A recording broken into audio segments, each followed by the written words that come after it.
کہ تمام انبیاء نے اللہ تعالیٰ کے سامنے دعائی کی. حضرت ایوب علیہ السلام کی بیماری بہت مشہور، بہت سے بیمار ہو گئے تھے، اللہ سے دعا کی. وَأَيُّوبَ إِذْ نَادَىٰ رَبَّهُ أَنِّي مَسَّنِيَ الضُّرُّ وَأَنتَ یا اللہ مجھے ضرر پہنچے، بیماری پہنچے، اور تم تو ارحم الراحمین ذات ہے. اللہ نے اس کو دعا قبول کی.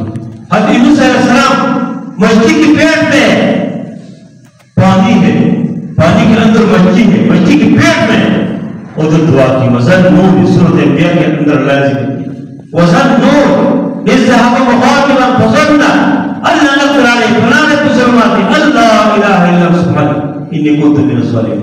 ادھر دعا کی، اللہ نے مچھلی کی پیٹ سے نکالا. اور پھر اللہ تعالیٰ فرماتے کہ فَاسْتَجَبْنَا لَهُ وَنَجَّيْنَاهُ مِنَ الْغَمِّ، ہم نے اس کی دعا قبول کی، ہم نے غم سے نجات دی، تکلیف سے نجات دی. اور پھر کسی کے ذہن میں شانی بات ہے تو نبی کے نبیاء تو دعائیں قبول ہو جاتے ہیں. تو اللہ تعالیٰ فرماتے ہیں کہ وَذَلِكَ نُنْجِي الْمُؤْمِنِينَ وَكَذَلِكَ اس طرح اہل ایمان کو مل جاتے ہیں.